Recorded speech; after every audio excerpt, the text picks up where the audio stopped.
యేసు చవట ఆడ ఎవడో పుట్టాడు తెలీదు. ఆ నాన్న పేరు చెప్పగలవా నువ్వు? బైబిల్లో చూపించగలవా? బొక్కడా బైబిల్? బొక్కేం కాదు, బొక్కలో బైబిల్. అది ఒక వ్యభిచార పుస్తకం. పబ్లిక్ లో చెప్తున్నా. ఎలాగా ఏందో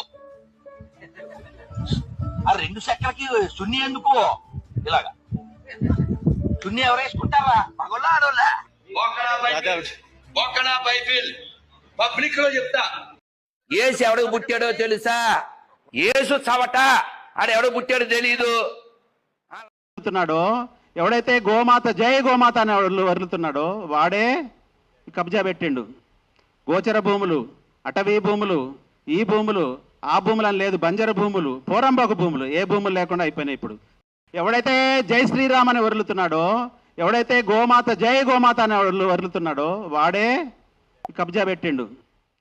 నీ మతం నువ్వు ఎదవన్నారు అదవా, నీ మతం నాకు అన్నం పెట్టరా, నీ మతం నన్ను మా తమ్ముడికి చదివించలేదు, ఈ మతం నన్ను చదివించింది. మిషనరీ స్కూల్లో నాతో పాటు ఒక 50,000 మంది, 1,00,000 మంది దాకా చదువుకున్నారు. వాళ్ళంతా హిందువులే.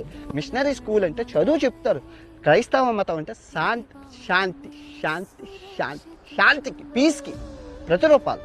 మీరు వచ్చి మత విద్వేషాలు రెచ్చగొట్టి వాళ్ళని రాక్షసుల్లా తయారు చేశారు.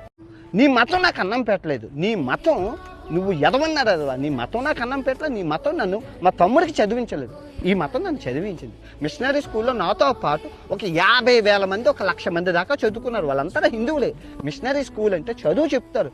క్రైస్తవ మతం అంటే శాంతి శాంతి శాంతి శాంతి శాంతికి, పీస్కి ప్రతిరూపాలు. మీరు వచ్చి మత విద్వేషాలు రెచ్చగొట్టి వాళ్ళని రాక్షసుల్లా తయారు చేశారు.